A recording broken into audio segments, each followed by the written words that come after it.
Welcome back to Steven's Garage. Today I'm working on this 2000 Solara and I'm going to be doing the rear brakes. As I stated in my last video, just did the fronts.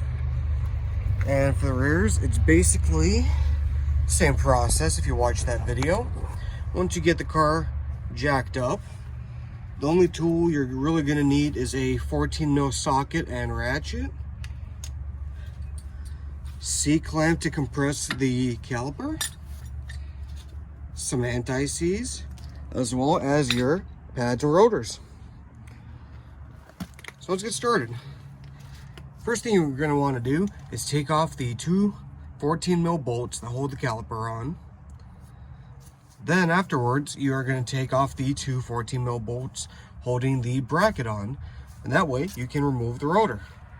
So I'm going to get those two taken off.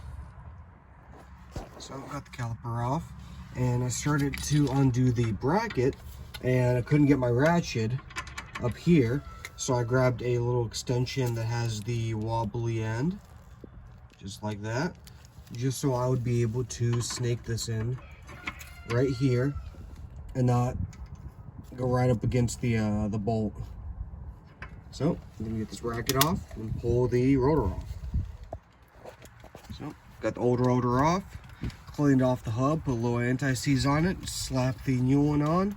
Now I'm ready to reassemble it. Get the bracket on, caliper. You have to make sure you compress the caliper so it can clear the fresh pads. And yeah. So now with the bracket on, I'm gonna slap the new pads on. So you're gonna notice when you take the old ones off that it has a little tab right there.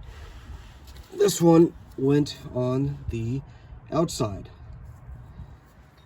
So when you get the new pads, you're gonna have to put this on.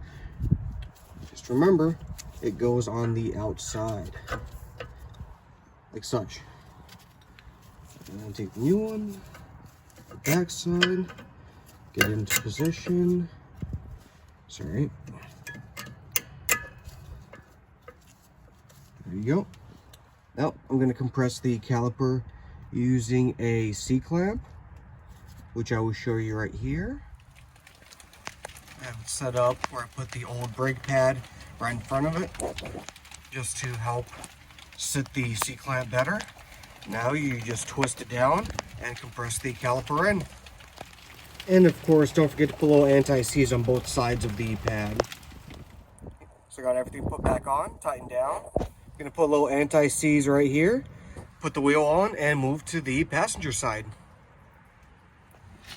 All right, so here we are on the passenger side, and the weather is not cooperating with me. It is hailing, it is raining, it's thunder and lightning. So I'm just gonna go quickly explain the same thing I just did on the driver's side. So you're gonna take the two bolts off from the caliper, pull the caliper off, set this aside. There you go.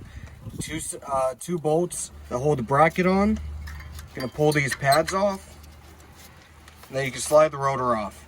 Clean the hub, get the new rotor on, put some anti-seize under it before you do so, of course.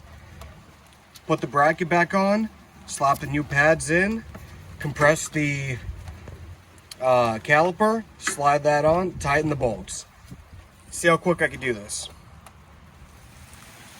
So the bracket's on, tightened down. I'm just compressing the caliper and getting that ready to be put on. And of course, don't forget to put a little anti-seize on the outside of the new brake pads. Okay, so everything is bolted down, anti-seize put on, double checked everything. Took me about 5 minutes. So I'm going to put the wheel on, get the lugs on, get the car on the ground, and torque spec is 77 foot-pounds of torque. And yeah, thank you for watching. I hope you guys have a better day than I am right now with the weather. And please like and subscribe.